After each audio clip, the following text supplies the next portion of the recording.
ప్రజా ఆరోగ్యం ఏదైతే ఉందో ఆ ప్రజా ఆరోగ్యాన్ని ఈ ప్రభుత్వం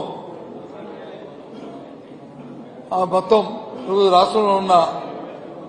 ప్రభుత్వం గత ప్రభుత్వం పెట్టిన అన్ని మెడికల్ కళాశాలని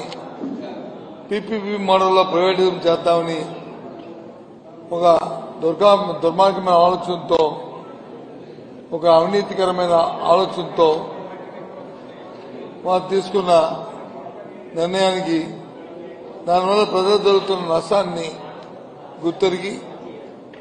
ఒక బాధ్యత ప్రతిపక్షంగా దాన్ని అది మంచి సాంప్రదాయం కాదు ఆ విధానాన్ని వ్యతిరేకిస్తూ కోటి సంతకాల ఉద్యమాన్ని కోటి సంతకాలు ప్రజలను తీసుకోవాలని అదేదో రాజకీయ పరంగా కాకుండా ప్రత్యక్షంగా ప్రజల దగ్గరికే పోయి ప్రజలకి వాస్తవ విషయాలు తెలియజెప్పి స్వచ్ఛందంగా వాళ్ళ దగ్గర సేకరించి వాటినన్నింటినీ కూడా రాష్ట్ర గవర్నర్ గారి ద్వారా ప్రభుత్వానికి మరి తెలియజెప్పాలని ఆ విధానాన్ని వెనక్కి తీసుకోమని డిమాండ్ చేస్తూ ఒక కార్యక్రమాన్ని తీసుకున్నాం.